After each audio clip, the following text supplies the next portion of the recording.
skip more than 10% of the questions assigned in there. We have roughly about 110, 111 questions assigned in there, and you need to do at least 95, 99 questions in there. That's about 90% of what's assigned in there. Okay, so that's the homework.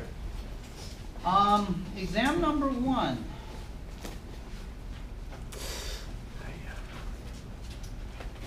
I'm pleasantly surprised, and I'm very happy for the result. And you saw the statistics on Canvas, and I have 100. Out of the 42 people who took the exam on that day, I have 45 people on my roster to begin with. I think several people are taking the exam on in the test center.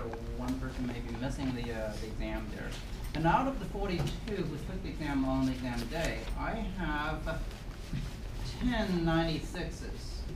2 100s, and well, 85 to 89, that means 88, so 4 88s.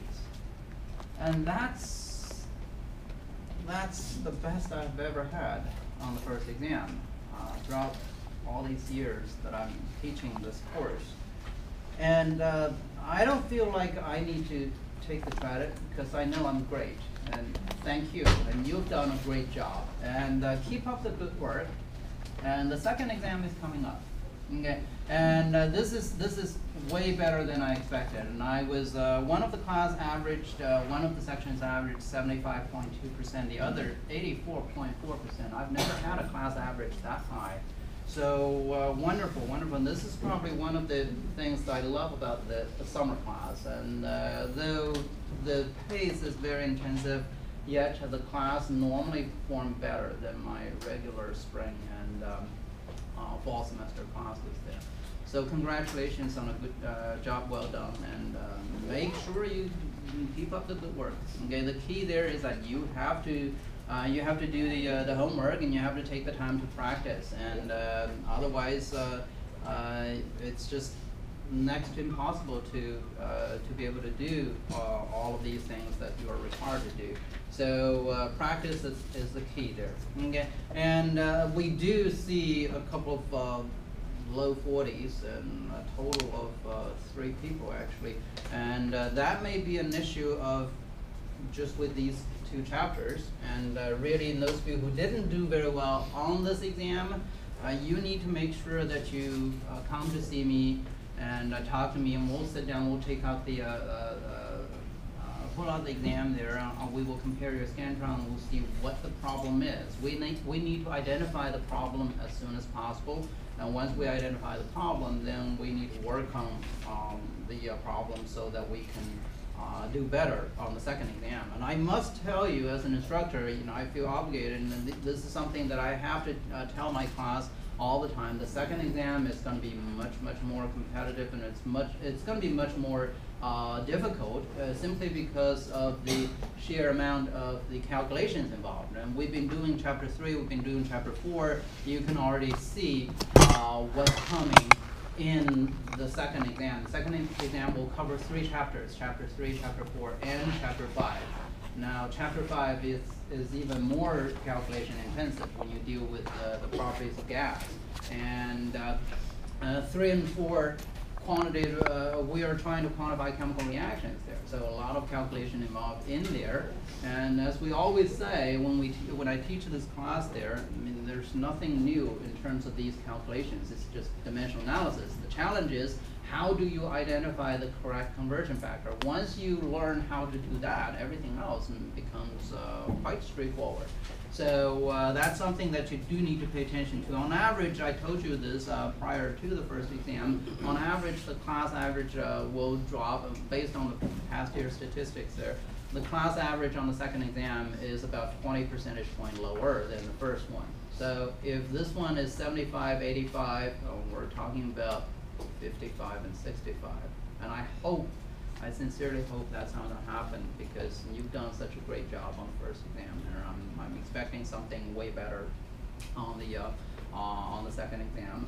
So compared to my regular semesters of spring and fall semesters there. So make sure that you stay on top of your homework, and make sure you finish the questions assigned in each of the chapter, as soon as we finish a particular topic, and don't wait until we finish the entire chapter to work on the problems there. In the summer, you simply don't have that kind of luxury there. Okay, so you got to make sure that you stay on top of things.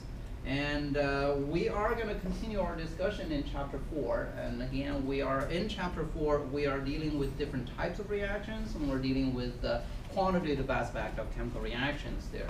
So on Tuesday and Wednesday, when we were talking about last Tuesday and Wednesday, when we were talking about the quantitative aspect of chemical reactions there, we are trying to show you, based on the balanced chemical reaction equation, we're trying to show you how do we establish a relationship between the amount of reactants and the amount of product that we're going to get.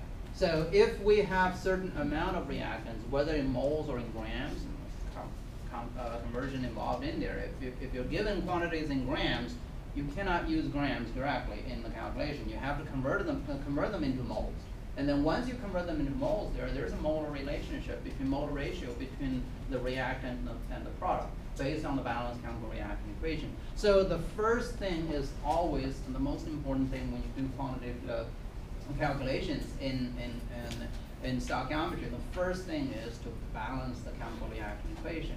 Okay, and we give you several examples, and we run the examples in the in class there, and showing you how to balance the equation. That's a prior topic there, a previous topic there. How to balance the reaction equation. Once you have a balanced chemical reaction equation, then how do you do calculation?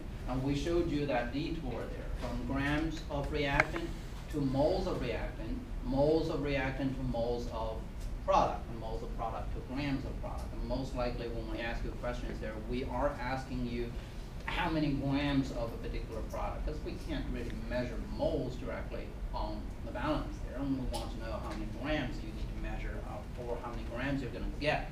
Okay. Now one fundamental question there though that we haven't answered is that when you have a chemical reaction that involves more than one reactant, what happens when one of the reactant runs out? Well, we all know the chemical reaction, if it involves more than one component there, those two components must be there in order for the chemical reaction to happen. If one runs out, there will be no more product being produced, simply because the chemical reaction cannot going on anymore when one of the components runs out. So this is the topic that we have to address, and that's the topic of the third learning objective there. And using the balanced chemical reaction equation, now do not assume the chemical reaction equation is always balanced. Well, you have to check that, whether or not the reaction equation is balanced there. Now, using a balanced chemical reaction equation, we need to, and the mass of each reactant involved in there. Now, if there are more than one chemical reaction, reactants in the reactant there, we need you to be able to identify which one is the limiting reactant, which one is going to run out first. Because when one runs out, doesn't matter how much you have for the other, you will not be able to produce any more product. So the reason we call limiting reactant is because that particular reactant, the reactant that's going to run out first, is going to limit how much product you can get. Once that happens, once that particular reactant runs out, doesn't matter how much of the other reactant you have or reactants you have, you will not be able to have any more products there. So we need you to identify the limiting reactant in a chemical reaction based on the balanced chemical reaction.